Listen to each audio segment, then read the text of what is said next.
तो आखिरकार ऐसा अब लगने लगा है कि अमेरिका, ईरान और इजराइल के बीच जो युद्ध चल रहा है, 1 महीने से ज़्यादा से युद्ध चल रहा है और अब ऐसा लग रहा है कि अब ये थमने के इसका जो टाइम आ गया है और इसका संकेत हर तरफ से आ रहे हैं। ईरान ने भी पहली बार इस बात के साफ संकेत दिए कि वो युद्ध रोकना चाहता है, लेकिन उसकी कुछ शर्तें हैं। अमेरिका की तरफ से भी लगातार संकेत आ रहे थे। डोनाल्ड ट्रंप कह रहे थे कि हॉर्मुज खुले या ना खुले, लेकिन युद्ध बंद हो सकता है, आगे इसको हम देख सकते हैं। और अमेरिका में जिस तरह का प्रेजेंटेशन दिया गया, वहाँ के जो सुरक्षा सलाहकार हैं, उन्होंने राष्ट्रपति डोनाल्ड ट्रंप को साफ साफ कहा था कि हॉर्मुज का अगर ऑपरेशन करने को अमेरिकन, अगर वहाँ की जो सेना है वहाँ पर जाती है या खार्क द्वीप पर उतरने का जो प्लान करती है, अगर वहाँ पर ज़मीन पर उतरने का, तो ये बहुत ही खतरनाक होगा। इससे अमेरिका को बहुत ज़्यादा नुकसान होगा। इसके बाद जो डोनाल्ड ट्रंप लगातार इस बात का दावा कर रहे थे कि वो ईरान पर हमला करेंगे, ज़मीन पर हमला करेंगे, उससे उन्होंने अपना मन बदला। और अब मिला जुला की स्थिति ये भी लग रही है कि ईरान भी अब इस लड़ाई से थक चुका है। उसकी इतनी ज़्यादा बर्बादी हुई है कि वो भी अब इस युद्ध को आगे ले जाने के पक्ष में नहीं दिख रहा है। इजराइल की तरफ से भी संकेत आ रहे हैं। तो मिला जुला की स्थिति अब यही बन रही है कि अब लग रहा है कि युद्ध ये किसी वक्त भी थमने वाला है और अमेरिका के राष्ट्रपति डोनाल्ड ट्रंप इस पर बहुत बड़ा बयान देंगे, ऐलान करेंगे, इस बात का करेंगे। संजय जी, अब मार्केट भी कई बार होता है ना कि मार्केट कोई किसी चीज़ को पहले सूंघ लेती है और वो जो चीज़ दिख रही है कि जो शेयर मार्केट है भारत का, अमेरिका का, पूरी दुनिया का, अचानक वहाँ जो रेट चल रहा था वो ग्रीन दिखना शुरू हो गया है। और जो तेल का रेट था वो भी काफ़ी, जो क्रूड ऑयल का जो रेट था वो भी काफ़ी नीचे गया है और संकेत अब साफ दिख रहे हैं। ऐसा लग रहा है कि अब ये सब थक गए हैं, अब कोई नहीं चाहता, इसमें से कोई भी जो इंटरेस्टेड पार्टी है अब वो कोई भी इसको आगे खींचने के मूड में नहीं है, क्योंकि इतनी ज़्यादा बर्बादी ऑलरेडी हो चुकी है जिसका अगर भरपाई करने को लगे तो कम से कम अभी पता नहीं कितने साल लगेंगे। नहीं नहीं, बिल्कुल सही बात है। अगर बर्बादी की बात करें तो बर्बादी बहुत ज़्यादा हो चुकी है। ईरान की बहुत ज़्यादा बर्बादी हुई है, इतनी ज़्यादा बर्बादी हुई है कि ईरान वाकई, अगर जो ईरान के हालात हैं, प्रतिबंध का सामना कर रहा है, उसमें ईरान को कई साल लग जाएंगे इससे उबरने के लिए। काफ़ी पीछे चला गया है। इजराइल की खुद काफ़ी तबाही हुई है। अमेरिका का सीधे सीधे ऐसे नुकसान नहीं कहा जाएगा, लेकिन अमेरिका पे जो वित्तीय बोझ है इस लड़ाई के कारण जो चढ़ा है वो काफ़ी ज़्यादा चढ़ गया है। तो कुल मिला के, और जाहिर सी बात है कि जब अमेरिका पे वित्तीय बोझ बढ़ता है तो उसका असर पूरी दुनिया पे पड़ता है, अमेरिकी जनता पे पड़ता है। और पूरी दुनिया पे इसलिए पड़ता है क्योंकि सामान महंगा होना शुरू हो जाएंगे, दूसरी चीज़ें महंगी होनी शुरू हो जाएंगी। ट्रंप फिर टैरिफ को लेकर के तो तमाम दूसरी शर्तें और कवायदें करनी शुरू कर देंगे। तो ये दुनिया के लिए, हालांकि ये युद्ध ही अच्छा नहीं था, लेकिन अगर ये युद्ध शांत हो रहा है तो ये मतलब शांत होने की तरफ जा रहा है, ये बहुत अच्छी बात है।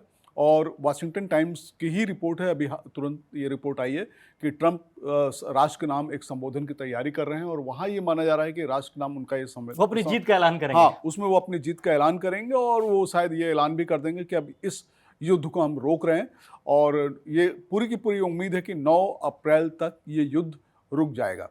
इसी वजह से अमेरिका के शेयर मार्केट अचानक चढ़ने लग गए हैं और जो ब्रेंट क्रूड है, जो कल तक 120 बैरल डॉलर के आसपास वो 100 के नीचे आ गया, वो 100 के नीचे आ चुका है। संजय जी, कल जो अमेरिका में जो प्रति लीटर जो वहाँ पेट्रोल का जो रेट था वो $4 पहुंच गया था। अगर इंडिया में जो, अगर हम रुपीज के हिसाब से $95 के आसपास है, 400 के आसपास, 400 रुपये प्रति लीटर। आप सोचिए कि हम लकी हैं कि भारत में इतना सब कुछ होने के बाद भी यहाँ पर पेट्रोल और डीजल महंगा नहीं हो। सरकार ने जो एक्साइज ड्यूटी उसको कम किया और उस जो भी नुकसान हुआ उसको वहन किया। लेकिन जो हालात एक्चुअली बहुत विस्फोटक होते जा रहे थे, खासकर अमेरिका में, वहां पर लाखों की संख्या में लोग, हजारों की संख्या में लोग व्हाइट हाउस के बाहर आकर के प्रदर्शन कर रहे हैं। अमेरिका के अंदर मतलब इकोनॉमी की स्थिति इतनी खराब हो चुकी है कि लोग दबाव में, महंगाई इतनी बढ़ती जा रही है कि लोग कहते हैं कि भैया किस बात के लिए। और सबसे बड़ा बात यह भी है कि संजय जी, अगर आज हम इस मान के चलें कि अगर ये थम गया तो जरा सोचिए कि ना ईरान हारा ना अमेरिका जीता, तो आखिर ये युद्ध हुआ ही क्यों? वही बात है, सबसे बड़ा सवाल ये उठता है कि आपने ये पूरा का पूरा युद्ध क्यों किया, इसका उद्देश्य क्या था,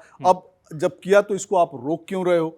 तो ये सारी चीजें हैं, मतलब आपकी एक सनक थी, उसके कारण आपने ये युद्ध शुरू किया, उसके कारण बहुत ढेर सारे लोग, हजारों लोग, ईरान में तो देखिए हजारों लोग मारे गए हैं, तबाही हुई, और अब आप आधी दुनिया को आग में डाल करके अब आप हो रहे हो किनारे। तो लेकिन ये ना भूलें कि यहाँ की जो मिडिल ईस्ट में जो आग लगी है वो आग अब धीरे धीरे यूरोप की तरफ बढ़ रही है, क्योंकि डोनाल्ड ट्रंप ने ये कहा कि नेटो हमारे किसी काम का नहीं है और अमेरिका नेटो से बाहर आएगा। इसका मतलब समझ लीजिए कि अगर पहले से ही नेटो और अमेरिका के बीच में तनातनी चल रही थी। लेकिन मुझे लगता है कि अब इस युद्ध के बाद जो अगला जो मोर्चा खोलेंगे डोनाल्ड ट्रंप खोलेंगे, वो खोलेंगे यूरोप देशों के खिलाफ में, क्योंकि नेटो ने जिससे साथ नहीं, लगातार ट्रंप बयान दे रहे हैं, नेटो के खिलाफ दे रहे हैं और नेटो से अमेरिका अलग होने का मतलब, मिडिल ईस्ट की आग अब यूरोप तक पहुंच गई है। और आप ये भी देखिए ना कि पिछले 2 दिनों में स्पेन ने कहा कि अमेरिका हमारे एयर स्पेस का फ्रांस से नाराज है ये, फ्रांस ने यही कहा, इटली ने यही कहा, कम से कम 3-4 बड़े देशों ने ये साफ साफ कर दिया है कि अगर आपको ईरान के खिलाफ ब्रिटेन से भी नाराज है, ब्रिटेन से नाराज है। Donald Trump. तो ये पूरा का पूरा ये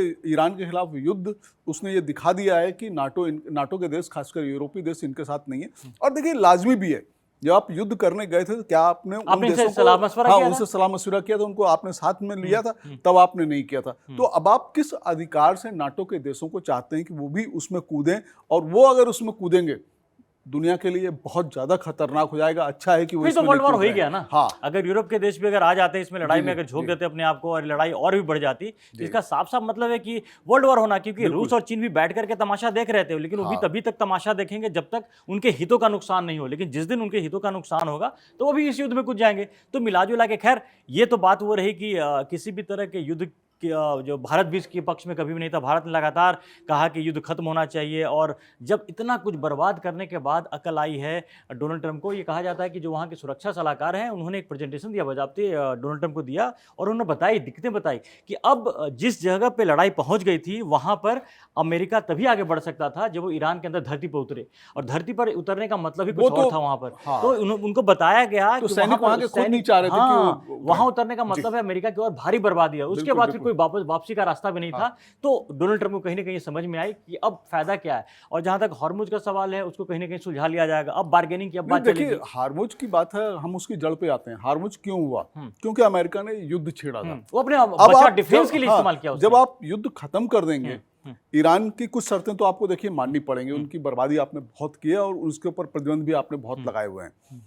जब आप ऐसा कर लेंगे तो हॉर्मुज अपने आप खुल जाएगा, उसमें उसका समाधान आपने प्रतिबंध की बात की, तो एक बात ये भी बता दें, जानकारी दे दें कि 7 साल के बाद ईरान से भारत में तेल आया, क्योंकि अमेरिका ने प्रतिबंध लगाए हुए थे। और इस युद्ध के दौरान अमेरिका ने कहा था ईरान को तेल बेचने की इजाजत दी थी। तो भारत के पास जो आया है 7 सालों के बाद वहां से टैंकर आया है, तो अब एक रास्ता वो भी खुल गया है। मिला जुला के कभी कभी क्या होता है कि ब्लेसिंग डिस्गाइज में होता है कि जो हम अभी तेल और गैस को लेकर जो मारामारी की स्थिति अगर हो रही थी, तो मुझे लगता है कि कई सारे और एवेन्यू खुलेंगे, कई सारे ऐसे रास्ते खुलेंगे, ताकि भविष्य में अगर इस तरह की कोई स्थिति आती है तो उसे बचा जा सके। अब हर देश, देखिए इस युद्ध के बाद ये स्थिति है कि अब हर देश ये सोचेगा कि ऊर्जा को लेकर के वो आत्मनिर्भर कैसे हों। उनकी सबकी पॉलिसी अब इसी तरफ जाने वाली है, चाहे यूरोप हो, चाहे इंडिया हो, चाहे दूसरे चाइना हो, चाहे दूसरे देश हो। क्योंकि अब वो जो उन्होंने देख लिया है, उसके बाद वो तेल का भंडार भी अपना बढ़ाएंगे। ऊर्जा के जो नवीकरण के उपाय हैं, सौर ऊर्जा है, पवन ऊर्जा है, दूसरी तमाम तरह की ऊर्जा, उसकी तरफ हो जाएंगे। हालांकि भारत में ये बात सही है, एक संतोष की बात है कि वाहन जरूर पेट्रोल से चलते हैं, लेकिन हमारी बिजली, हमारी 60% 70% बिजली अभी भी कोयले से ही तैयार होती है। तो भारत में गैस और तेल का संकट होने के बावजूद हम हमारी बिजली काफी कुछ चीजें कर सकती थी। लेकिन अब दुनिया ये सोचना शुरू कर देगी। और एक चीज और भी है, मुझको लगता है कि अमेरिका के लोग या दुनिया के लोगों को भी ये समझ में आ जाएगा कि अब उनको कैसे लीडर चुनने चाहिए, इसके लिए क्या सावधानी बरतनी चाहिए। ये बहुत बड़ा सबक है, क्योंकि पिछले 1-2 सालों में खासकर डोनाल्ड ट्रंप का जो दूसरा टर्म रहा है, ये अमेरिका के लिए बहुत ही ज़्यादा कह सकते हैं कि उनके लिए हर तरह से बैकफुट पर जाने वाली स्थिति हो रही है, और अमेरिका का लगातार नुकसान हो रहा है। इसके पहले आपने देखा कि किस तरह से टैरिफ को लेकर के डोनाल्ड ट्रंप ने जो पूरी दुनिया में एक ऐसा माहौल बनाया जिससे अमेरिका को काफ़ी नुकसान उठाना पड़ा है, और पूरी दुनिया में अमेरिका अलग थलग पड़ा है। आप उसके बाद एक एक करके जो जिन मुद्दों पर डोनाल्ड ट्रंप ने आगे बढ़ाए, ग्रीनलैंड वाला मुद्दा तो अभी पेंडिंग ही है। मुझे लगता है कि इसके बाद जब ये मामला थोड़ा शांत होगा तो फिर से ग्रीनलैंड का मामला उठेगा, क्योंकि ऑलरेडी नेटो और अमेरिका के बीच में जो है एक बहुत गहरी खाई है वो बन गई है। इसके बाद अब क्या क्या है, अब डोनाल्ड ट्रंप आगे क्या करेंगे वो पता नहीं। लेकिन फिलहाल जो स्थिति है, क्योंकि ईरान ने भी बहुत कुछ खोया है, तमाम उसके जितने टॉप लीडर्स हैं, टॉप कमांडर्स हैं, सारे के सारे मारे गए, बहुत कुछ खो दिया है। मुस्तफा खामनेई भी कहाँ है, किस हालत में है, किसी को नहीं पता। तो वहां भी जो IRGC की जो लीडरशिप है वो चल रहा है, ऐसे चल रहा है। और आप देखिए, मुझको लग रहा है कि मुस्तफा के बारे में रिपोर्ट्स आई है कि वो बहुत गंभीर स्थिति में रशिया के किसी हॉस्पिटल में भर्ती, वहां उनका इलाज चल रहा है। तो ईरान में भी स्थिति यह है कि वहां पर पूरी की पूरी लीडरशिप फिर से अभी बदलने वाली है, पूरी चेंज होने वाली है। कहने को तो ये भी कह रहा है कि वहां पर तख्ता पलट हो भी सकता है कि IRGC पूरे अपने कमान में ले ले वहां की सरकार को। ये भी संभव है। देखिए ये संभव है, लेकिन ये भी ईरान का एक बड़ा दुर्भाग्य होगा अगर ऐसा कुछ हो जाता है, क्योंकि जो ईरान की ये रेवोल्यूशनरी फोर्स है, ये बहुत कट्टर किस्म की है, और इसके आने का मतलब है कि ईरान और पीछे चला जाएगा। मैं ये सोचता हूं कि अगर ईरान पे प्रतिबंध नहीं लगे होते और इस तरह का इस्लामिक जो कानून है ये इतने कड़ाई से लागू नहीं होता, ईरान तो बहुत शायद कुछ ईरान एशिया का सबसे बेहतर और सबसे आगे बढ़ा हुआ देश होता, क्योंकि वहां पे उनकी इंटेलिजेंस में, उनकी तकनीकी क्षमता में कहीं कोई कमी नहीं है। एजुकेशन सिस्टम वहाँ जी, का बहुत अच्छा है, जी, एक बहुत प्राचीन विरासत को लेकर चलने वाला एक देश बिल्कुल। रहा है। काफ़ी कुछ ईरान के पास जी, था, लेकिन ईरान ने अपने कट्टरपंथ के रास्ते पे चल के बहुत कुछ गंवाया। वहाँ पर इंटरनली काफ़ी प्रॉब्लम्स हुई, लोगों को काफ़ी दिक्कत हुई। जो खामनेई की जो रिजीम चल रही थी उससे काफ़ी दिक्कत हुई, जिसका फ़ायदा अमेरिका ने भी उठाने की कोशिश की। और लड़ाई अगर आज हुई, इतना हमला कुछ हुआ, तो उसमें उसको बहाने के तौर पर ज़रूर लिया गया। लेकिन अब ईरान को यहाँ से, ईरान के लिए जो हालात हैं उनके बहुत ज़्यादा ख़राब हुए हैं। और यकीन मानिए कि ईरान को दोबारा अगर इस युद्ध से पहले वाले ईरान बनने में भी कई साल लग जाएंगे। और वो भी तब होगा जब वहाँ पर कोई ऐसी सरकार बने, ऐसा कोई नेता आए जो ईरान की भलाई बेहतरी के लिए करे। अदरवाइज अगर IRGC जैसे अगर वहाँ की सेना पर, अगर वहाँ की सरकार पर कब्जा कर ले, तो पता नहीं हालात और क्या होंगे। क्योंकि अमेरिका वैसे भी ईरान को बर्बाद करना चाहता है, बिल्कुल। इजराइल बर्बाद करना चाहता है, और उसको इस तरह कोई भी अगर मौका मिलेगा तो और आगे छोड़ेगा नहीं। लेकिन फिलहाल एक पूरी दुनिया के लिए संतोष की बात यह है, राहत की बात यह है कि अब ऐसा लग रहा है कि युद्ध अब थम सा गया है। और आने वाले कुछ घंटे, अगले 24-48 घंटे में बड़े डेवलपमेंट्स होंगे और ये लड़ाई अपनी एक वहाँ पहुँचेगा जहाँ से फिर रैप अप शुरू हो जाएगा और फिर धीरे धीरे बातें आगे बढ़ेंगी। लेकिन याद रखिए कि ये लड़ाई, युद्ध जरूर रुक जाएगा, लेकिन इस युद्ध के बाद जो स्थितियां बनी हैं, जो गल्फ में बनी है, यूरोप में बनी है, विवाद इतने तरह के हुए हैं, तो ये जो आग लगी है वो आग अभी इतनी जल्दी बुझने वाली नहीं है। लेकिन वो आग कहाँ जाएगी और कौन से देश को जलाएगी वो अब फ्यूचर की बात है। लेकिन फिलहाल एक संतोष की बात है, एक अच्छी बात है, गुड न्यूज़ ये है कि ये युद्ध थम सा गया है। तो सारे अपडेट्स हम आपके लिए लेकर के आएंगे। अभी तक आपने कड़क को सब्सक्राइब नहीं किया है तो जल्दी जाके सब्सक्राइब करें। फिलहाल के लिए धन्यवाद। धन्यवाद।